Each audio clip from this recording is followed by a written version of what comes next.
Chan, chan. Entonces, bienvenidas y bienvenidos a un nuevo capítulo de Mujeres al Volante.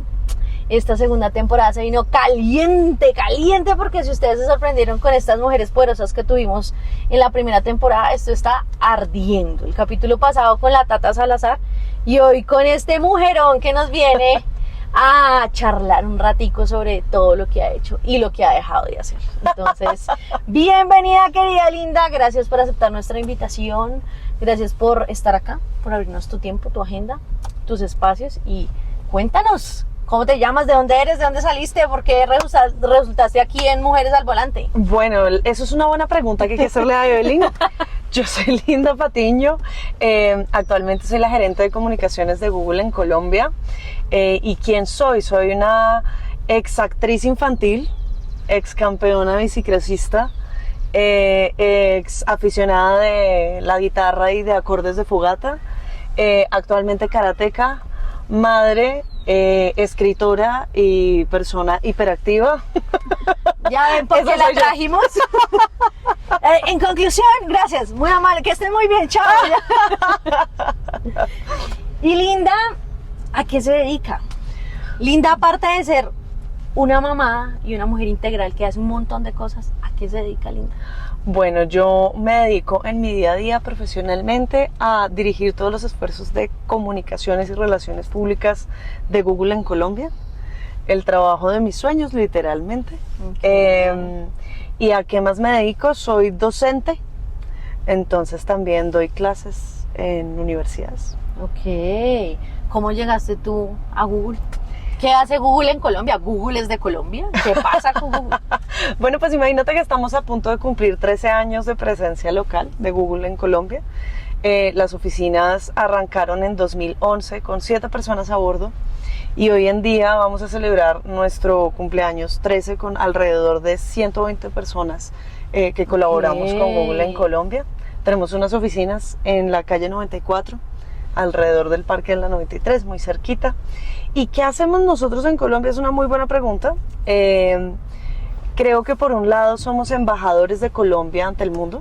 Okay. Creo que somos las primeras personas a las que dentro de Google se les pregunta por Colombia, ¿no? Y qué eventos son importantes y quiénes son esos y por qué y demás. Es una forma de conectar a nivel local con el país, pero del otro lado también te diría que somos un puente que conecta lo mejor de la tecnología, las innovaciones, los recursos que se hacen a nivel global para que también aterricen en Colombia y la gente de Colombia los use de la mejor manera posible. Ok.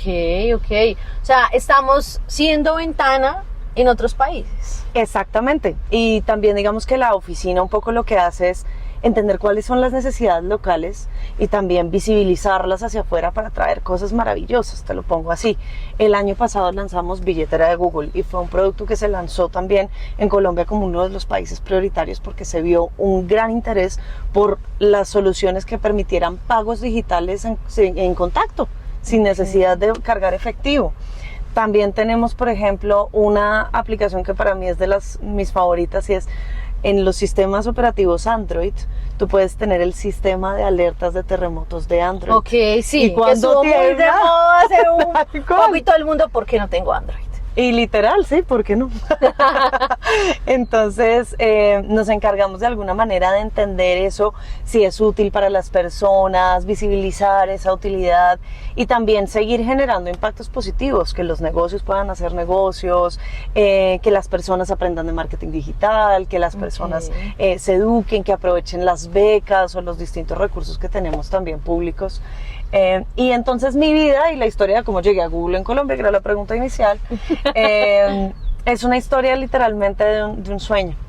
Yo cuando tenía 19 años vi por primera vez la primera vacante de Google en Colombia para una persona de comunicaciones y estaba todavía estudiando en la universidad.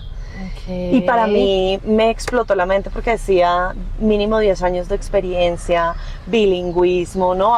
Casi que haber ido a la luna. Que huele en globo. Tal cual. Yo decía, oiga, de verdad hay alguien que cumpla estos requerimientos, como wow. Y en ese entonces, pues yo con 19 años decía, no, pues ¿cuándo voy a llegar yo hacia allá? O sea, ni idea. En ese entonces quedó una persona que hoy en día sigue en Google y a quien quiero mucho, que se llama Susana Pavón, divina también, la tienes que traer, te va a encantar.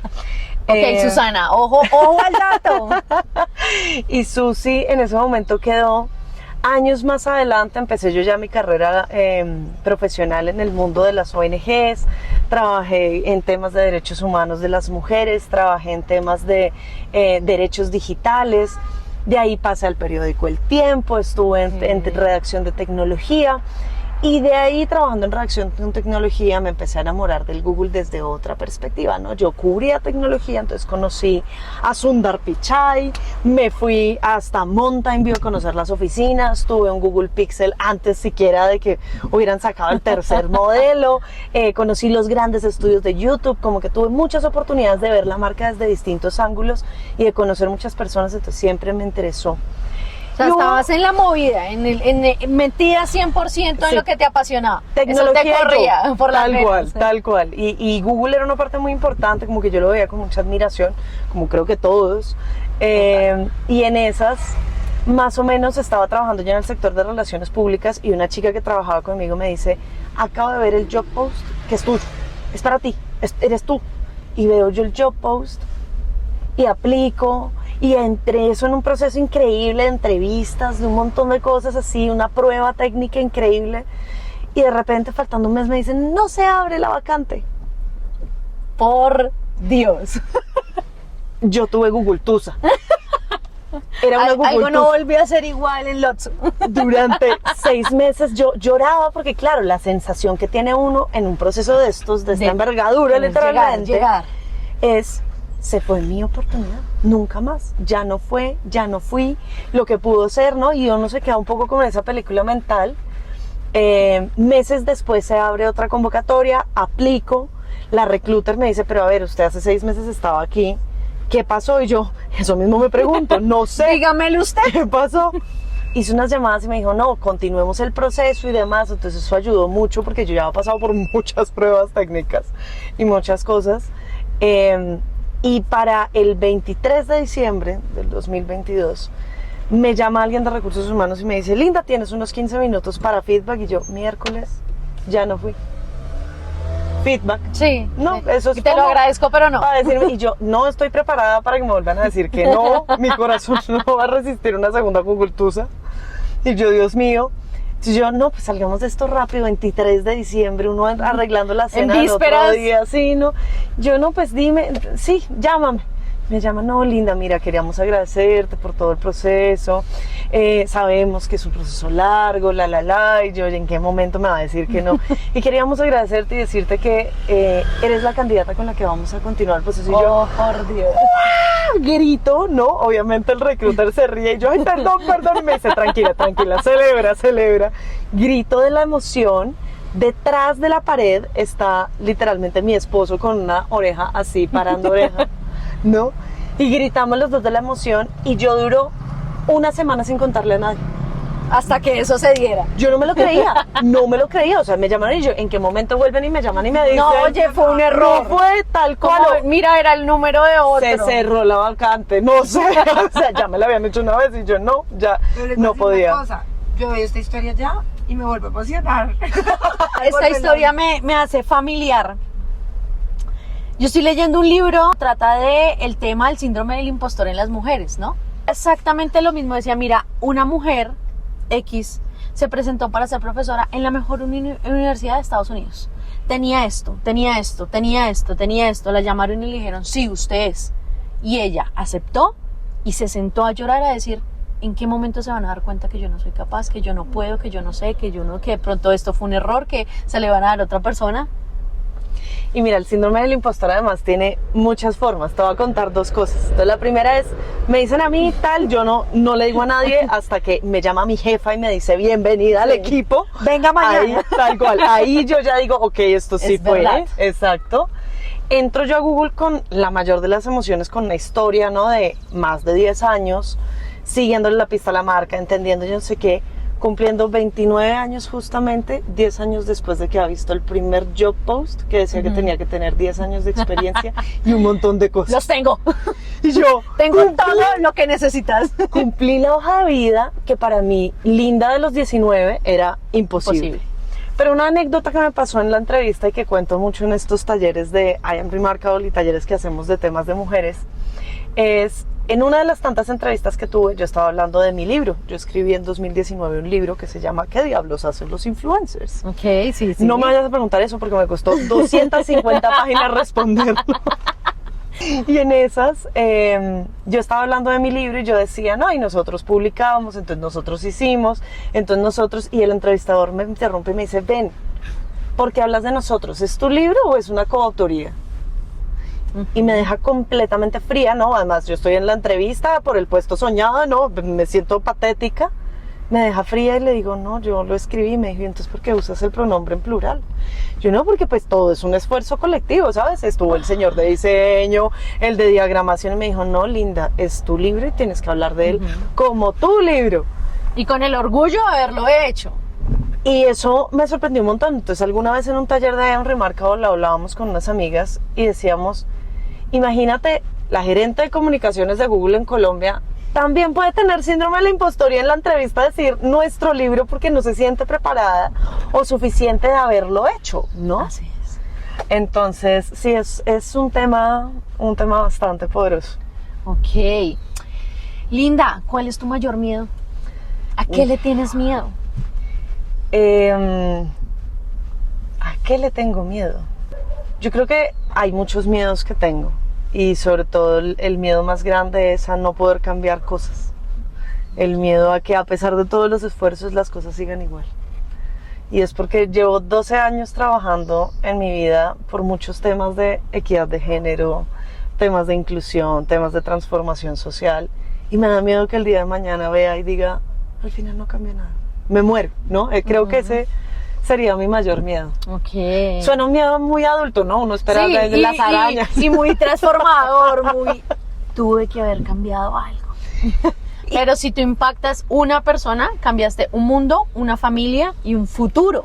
Quiero creer eso. A veces las cifras no nos ayudan. Y es que lo que te digo, yo llevo 12 años en estas y hace 12 años venimos diciendo que en el mundo de la tecnología las mujeres somos 3 de cada 10, es decir, around 30%. Hoy en día la cifra sigue igual. Y tú dices, ¿por qué? ¿No? Hay muchas razones estructurales, razones que tienen que ver con desigualdad de géneros en temas de ingresos económicos, falta de oportunidades y roles de liderazgo de mujeres, ¿no? Un tema donde creemos que hemos avanzado mucho, pero que las cifras nos sigan mostrando los mismos impactos. Nos siguen arrastrando hacia abajo. Sumamente duro. Entonces creo que a veces me pongo un poco existencialista y digo, ¿será que sí estamos cambiando? Pero bueno, como tú dices, a veces de verdad impactar a una sola niña es transformar toda la vida, ¿no? Una de las primeras niñas con las que yo hablé y trabajé en mi vida fue mi sobrina, una de mis sobrinas. Estaba trabajando yo todavía en una ONG, hicimos el primer intercambio tecnológico feminista por el Día de las Niñas en la Ciencia. Y nos dijeron, traigan niñas al taller que vamos a dar. Y yo, ¿qué niñas llevo? Pues a mi sobrina. Y llevé a mi sobrina. Y en ese entonces mi sobrina pues no tenía nada que ver con la tecnología. Ella pues fue por acompañarme y demás y se divirtió ese día. Y hizo un dibujo de lo que iba a hacer ella en el futuro, ¿no? Lo que iba a estudiar en el futuro. Y ella decía, voy a crear un robot que cure la gente. Salió súper convencida. Ustedes no me van a creer, mi sobrina tiene 18 años en este momento. Han pasado casi 10 años de ese momento. No, un poquito menos. 8 años de ese momento. Está estudiando ingeniería y está estudiando ingeniería mecatrónica. Wow. Lo que nadie quiere estudiar. Pero influencia. Porque transforma Es todo. decir, yo creo que no es Abriste solamente, una no es Uf, solamente claro. el dibujo, claramente. Sí. Claramente hay muchas más cosas que vivió ella. Pero fue la chispa. Pero yo creo que sí fue una semilla y ver eso creo que es una cosa muy transformadora porque ahora ella es, ¿no? La prima cool que ve mi hija y es como... Quiero serlo. Sí, sí, sí. Chévere. Necesito terapia de conducción, literalmente. Querida Linda, ¿De qué te sientes orgullosa hoy? ¿Qué me siento orgullosa hoy? De seguir aprendiendo. Si hay una forma en que pudiera definirme a mí misma hoy en día, creo que diría que soy una eterna aprendiz. Amo aprender. Soy docente, pero la que más aprende soy yo con mis estudiantes. Entonces, creo que lo que más me da orgullo es decir, sí, sé aprender y sigo aprendiendo. Me encanta. ¿Tú por qué crees que a hoy hay tan pocas mujeres en espacios decisorios? ¿Qué nos falta? Yo creo que es una combinación. Creo que estamos listas. Yo sí creo que hay muchas mujeres que ya están listas para asumir roles de liderazgo. Eso es importante que acabas de decir, ¿no? Estar listas, porque digamos que uno de los significados que también siempre nos han dado es que todavía nos falta un poquito. Exacto, no, yo creo que estamos listas y creo que hay Ok. mujeres. Lo que nos ha faltado es generar plataformas lo suficientemente visibles o de conexión lo suficientemente fuertes para que cuando hayan esas oportunidades no sean 2 que se presentan y como no veo a nadie más, sino que literalmente hay 40. O sea, que no sea una excusa como, pero es que hay muy poquitas y no las vi. No. ¿Sí? Entonces creo que esto pasa en todos los sectores. Desde los periodistas que buscan fuentes y entonces se quedan con 3 tipos en una misma noticia diciendo algo que podrían buscar una mujer experta, Así es. hasta poder buscar la candidata que te parece a ti mejor porque haces el estudio juicioso de no quedarte con los 3 candidatos de siempre, sino ir a mirar, oye, ¿y las mujeres qué, no? Creo que hacerse esa pregunta de ¿y las mujeres dónde están? Abre muchas puertas. ¿Qué falta? Yo creo que sí han habido avances. Creo que falta la posibilidad de desestigmatizar el género y el liderazgo. Pensar que el liderazgo es liderazgo, sea de un hombre o una mujer. Liderazgo es liderazgo, sea de un hombre o sea de una mujer. Y pensar eso desde una perspectiva de, no es que la mujer entonces tiene que ser más empática y el tipo tiene que ser más activo. Hay tipos que son empáticos y hay mujeres que son muy asertivas, ¿no? Sin que eso signifique que ella es una macha y el otro es un afeminado. Creo que eso sí hace mucha falta.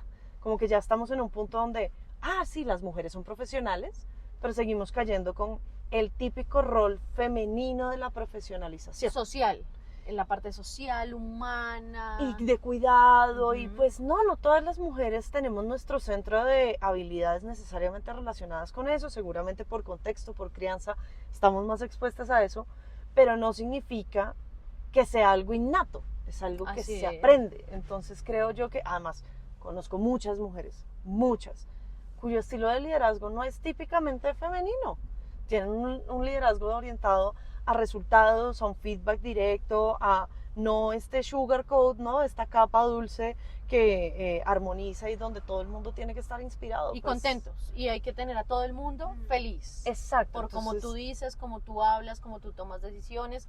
No incomodes, no. yo creo no que los hables más líderes, duro, en no. general, los líderes deberíamos ser empáticos, independientemente de cuál sea nuestro De género. género total. Entonces también ser menos tolerantes con el tipo que no es empático, no como, ay, no, es que él es un hombre y él es así. No. Es un súper líder y por eso tiene que pasar por encima de la gente porque tiene que tener. Exacto, y poder en de realidad decisión. no, un líder no pasa por encima de la gente, un líder ve talentos, mueve fichas, influye para que la gente pueda ser lo más productiva y lo más feliz y lo más satisfecha en su propósito en donde es mejor, ¿sí? O sea, un líder está literalmente para reclutar el mejor talento y mantenerlo retenido.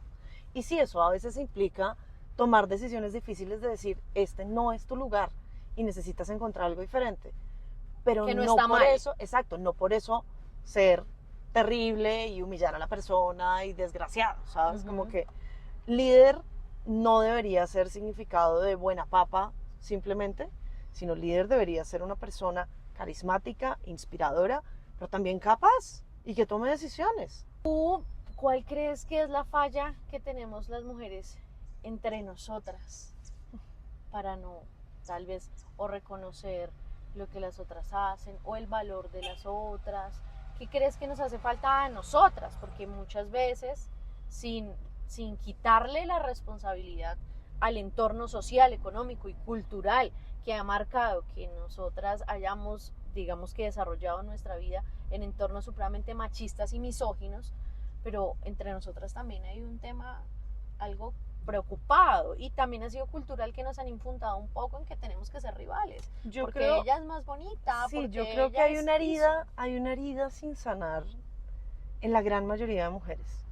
Y creo que es nuestra responsabilidad a nivel individual hacernos cargos de todos esos sentimientos y trabajarlo desde la terapia psicológica, desde el ejercicio, desde la salud, porque muchas veces una de las mejores reflexiones que he escuchado es el hecho de que seas agresiva contigo mismo y todo lo tomes a ti y te lo guardes, no quiere decir que no seas violenta, estás siendo violenta contigo misma. Y muchas tenemos esa tendencia, ¿no? En vez de explotar hacia afuera, todo adentro y el tema de como a deshoras, no me cuido, no duermo porque tengo que ser superwoman y entonces hacerlo Y poder todo. con todo. Es un tipo de violencia y es una violencia estructural, autoinfligida, que viene desde una estructura cultural, pero que también tiene que ver con hacerse cargo de esas heridas. Entonces yo sí creo que hay unas heridas allí que vienen de un legado cultural que hay que trabajar, legado de mamá siempre en casa, papá trabajando.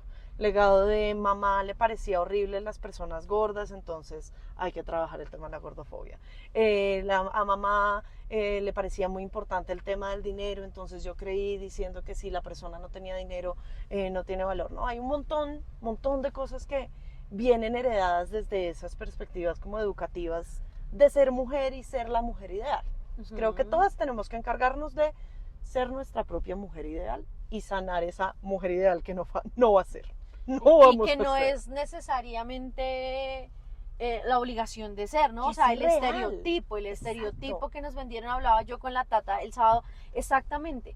Vivimos con etiquetas de todo, con etiqueta de cómo te ves, si tu ropa tiene una marca, si tu cuerpo tiene una letra, nos especifica Sí, la la Tata. talla. O sea, tú eres de una talla y si eres de más para allá, uy, terrible. Y ella nos decía, podemos ser las tres talla 16, pero somos tres cuerpos diferentes y completamente válidos, ¿sí? Pero entonces vivimos en etiquetas y no bastándonos con que ya tenemos un tema complejo de diferencia en aspectos económicos, en oportunidades, porque mientras hay unas personas, no a todos, pero mientras hay algunos hombres en que pueden correr por una pista súper planita, nosotros tenemos la misma pista, pero llena de obstáculos, para llegar al mismo objetivo. Pero sin embargo, también si nos podemos ayudar entre nosotros, entonces es, ay, pero mire cómo habla, cómo mira, Claro, cómo siente, mire con quién pero sale, porque mire con quién todo. viene también de un comportamiento muy humano. Yo no creo que la envidia y la rivalidad venga solamente de un aspecto femenino. Creo que se da mucho en unos entornos laborales altamente masculinizados donde la mujer casi siempre tiene que luchar por la atención y por no perder el protagonismo y hacerlo el doble para que le reconozcan la mitad. Y la validación de un hombre. Pero también creo que viene desde una perspectiva muy humana de tener miedo a conectar, tener miedo a ser vulnerable, tener miedo a que los demás se enteren que yo no soy esa persona perfecta que digo ser en mis redes sociales y en mi post o feed de la red social favorita que utilice, ¿no? Creo que a veces nos cuesta mucho eso y eso es lo que llamamos el rescate de la dignidad. Hay personas que mienten y que fabrican mentiras sociales para decir que son ricas millonarias, así vivan endeudadas, por un tema de salvar la dignidad, por no quedar mal ante los demás. Y una posición. Y creo que eso espacio. viene desde la falta de sentirnos vulnerables. Lo que tú decías hace poquito que estábamos charlando al inicio, es que si yo no maltrato, me van a maltratar a mí. La creencia de que si soy débil y vulnerable, se van a aprovechar de mí. La creencia de que ser vulnerable es igual a ser débil, ¿no? Y a que pasen por encima de ti. Y yo me he dado cuenta que tú no necesitas ser agresivo en el mundo, necesitas ser firme. Y la gente vulnerable aprende a ser firme. Y hay un montón de fortalezas en eso que las personas a veces no ven. Entonces, si me preguntas qué nos falta a nosotros como mujeres para poder trabajar más en equipo, creo que es reconocer la vulnerabilidad de la otra y la mía propia. Y sanar desde allí y complementarnos desde allí, como el afán de que sí, pues estoy subida o no de peso, eso no debería generarme un nivel de ruido social que haga que yo compre una talla más pequeña o me oculte o entonces empiece a comer otras cosas O me haga daño porque que no me me haga gusta lo que veo. lo que veo. Y el no me gusta muchas veces viene desde con qué me comparo, ¿no? Ese tema de compararnos constantemente. Y es que si nos comparamos con Superman que tiene los visión de rayos X y láser y vuela y todo, pues obviamente todos nos vamos a sentir como hormigas. Hay que compararnos y ahí creo yo que cosas como lo que estás haciendo tú de este podcast ayudan mucho porque humanizan a la gente, la aterrizan, la platanizan como diría una amiga mía y la vuelven gente de carne y hueso. Oiga, la vieja que trabaja en Google que es una crack de las comunicaciones, la primera vez no le salió y le tocó aplicar Tuvo 2 una veces. tusa de 6 meses. Exacto, y se atrevió a creer que el libro lo había hecho con otra gente cuando era suyo. Y Y todo que la eso vida ayuda. detrás de esto también puede que no en todo lado sea una mentira, pero que sí en muchas cosas no es fiel copia de lo que vivimos, porque esto es una pantalla, pero esto se apaga y todos comemos, todos nos preocupamos, todos sufrimos, a todos nos rompen el corazón, todos amamos, ¿sí? Pero en diferentes maneras. Y es un poco voy a eso y la intención de todo esto no solamente es el podcast, es construirnos una red, ¿sí? De amigas. Porque es que a veces hasta se vuelve difícil conseguir amigas que sean leales, no te metas con mi novio, no, que seas leales a lo que sientes por mí, porque soy tu parcera, porque soy tu amiga y porque yo te admiro. Pero además porque la amistad es algo que como seres humanos no hemos terminado de descubrir. En realidad hay relaciones amistosas muy tóxicas también.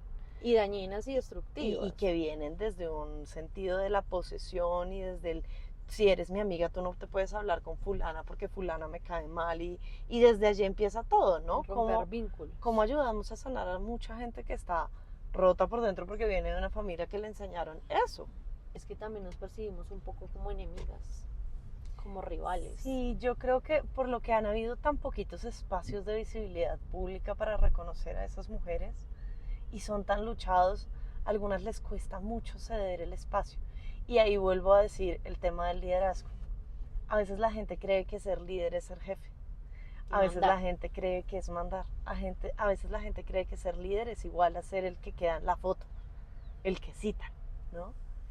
Y es muy interesante porque a veces ser líder es también entender que hay momentos donde el equipo debe brillar por sí solo y que esas personas que tienen sus propios talentos y en que entre más brillen ellos, más vas a brillar tú indirectamente porque todo lo estás haciendo para que otros crezcan. O sea, yo creo que esto va a sonar a lección de mamá de primera infancia, pero es cierto, compartir con alegría, cuando todo se comparte sabe más rico. Y Total. es cierto, el éxito cuando se comparte sabe más rico, pues tú puedes ser muy exitoso para ti mismo y eso está muy bien, que te sientas muy contenta de lo que has logrado, pero estoy segura que llegar a la casa, recibir un abrazo de tu mamá, de tu hermana, de tu mejor amiga, de tu sobrina y sentir que las dos están de alguna manera triunfando en un mundo que además es muy agreste normalmente, es un motivo de mucha alegría. Hay momentos donde yo llego muy cansada a mi casa de mucho trabajo y el mejor remedio es un abrazo de una niña de 9 años que me dice, qué lindo verte. Y no necesito nada más. Y no quiero romantizar a las que no creen tanto en la maternidad, ni mucho menos y decir que lo único que he encontrado significado en la vida es la maternidad, porque no es cierto. Si Sí. no estarías donde estás. Si No, y porque- solamente la maternidad fuera una de las Exacto. causas Pues, de felicidad y orgullo. En mi caso, yo soy una mamá que fui mamá muy joven. Yo quedé embarazada a los 21 años, antes de graduarme de la universidad, en un momento donde más de una persona me dijo, tú no deberías hacer esto, estás cometiendo el error más grande de tu vida. Para esas personas no fue un error, fue una decisión. Y una decisión que hoy está dando grandes frutos. Sí, y una decisión que al final tomé libre y que qué chévere que la maternidad sea una decisión libre y Libre. no un tema de Impuesta. que tiene que ser A o tiene que ser B, punto. Yo lo decidí y soy muy feliz con lo que decidí. Tuvo retos, por supuesto que sí, y ha tenido un montón de aprendizajes. Pero sí creo que para mí personalmente, Linda, el hecho de hacer karate, por ejemplo, es algo del éxito, ¿no? Tener tiempo para dedicarme a meditar en un arte que ha sido milenario y que de alguna manera me da a mí un nivel de control sobre mi cuerpo y mi espíritu. Oportunidad no es otra cosa que cuando la suerte se encuentra con alguien que ya está listo. Entonces, seguir alistándose uno y cambiar, transformar esos no's en un sí con paciencia y dedicación. ¿A quién o a qué parte de ti le tienes que pedir perdón? Uy, ay, ya he pedido mucho perdón ancestral. He pedido perdón a mi abuela, a mi mamá, a muchas, porque creo que cargamos una serie de lealtades también alrededor de nuestro código genético súper fuerte, sobre lo que es ser mujer y sobre los sacrificios y sobre un montón de cosas. Entonces creo que hay que pedirle perdón a esas mujeres que lo dieron todo para que uno esté aquí y a veces uno duda de uno mismo. Creo que esas mujeres muchas veces cuando hice cosas que no estaban bien o que dudé de mí o que me lastimé porque era muy inocente para entender lo que estaba pasando o comprender el mundo en el que vivíamos, las lastimé indirectamente, ¿no? Como que si te pones a pensar en todo lo que luchó tu abuela probablemente, ¿no? Para que hoy estés en el lugar de privilegios que hoy estás, pues a veces tus problemas y tus cosas se vuelven un poco como... Sí. No debería estarme preocupando por esto. ¿Por qué estoy llorando por esto? Sí. Así es. Dinos, ¿cuál es tu fórmula secreta para ser feliz? Fórmula secreta para ser feliz. No es secreta. Ustedes se van a reír. Y la linda de 12 años además se sorprendería mucho con esto. Yo sí creo que la transparencia da una libertad. Vivir uno como es, ser como uno es, decir claramente cuáles son sus intenciones e ir avanzando es lo más delicioso que puede haber. Porque se encuentra uno con gente que sabe valorar la transparencia y que dice, yo te ayudo. Y no tienes que engañar a nadie para que entonces la gente haga algo que tú quieres, porque así lo estás manejando tras los hilos. No, eres transparente, la gente sabe a qué atenerse contigo, la gente sabe para dónde vas, y si les gusta bien y si no, también se apartan del camino. Total. ¿Sí? Entonces, de verdad, creo que una de las cosas que me ha enseñado la vida en esta última década ha sido que ser transparente te da mucha libertad. Interesante.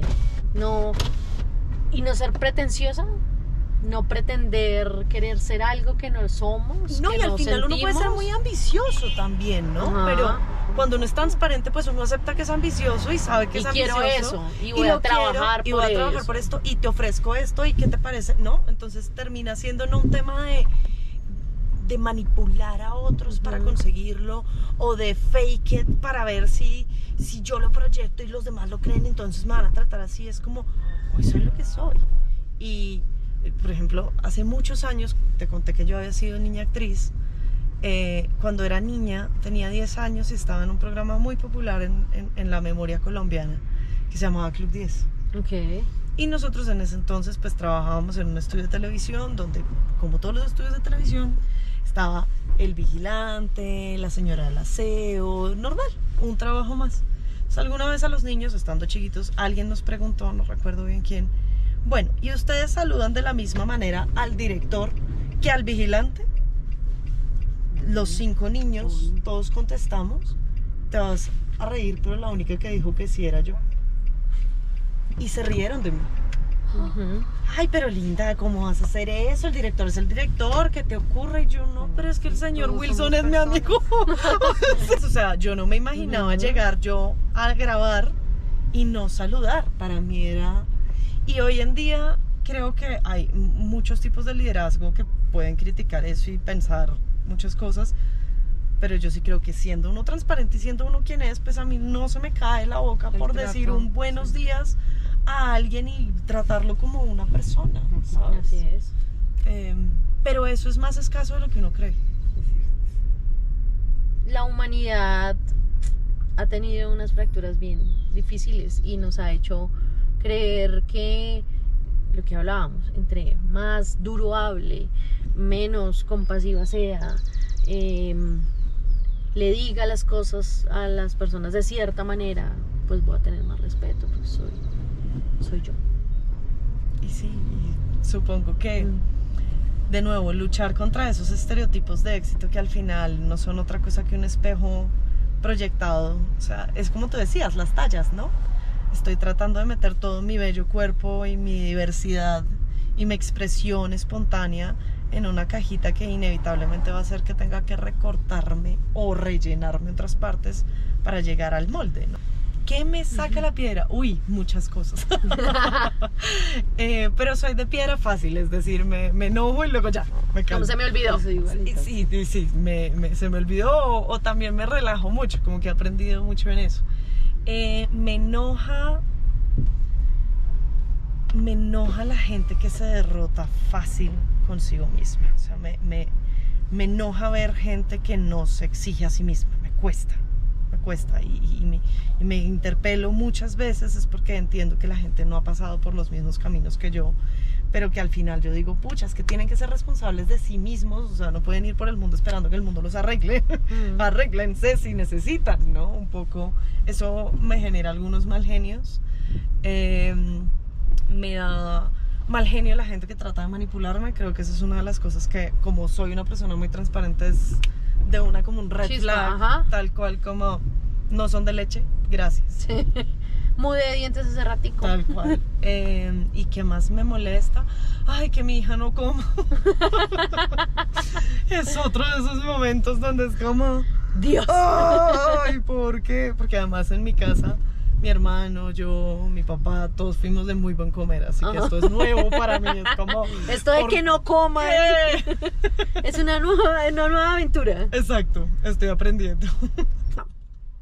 Mándale por favor un mensaje a esas niñas y a esas mujeres que están a punto de rendirse, que creen que no la van a lograr, que creen que van por el camino equivocado, porque ya les dijeron que no, porque ya les cerraron unas puertas, porque miran a su alrededor y no ven inspiración, porque miran hacia el frente y ven que el camino está muy agreste.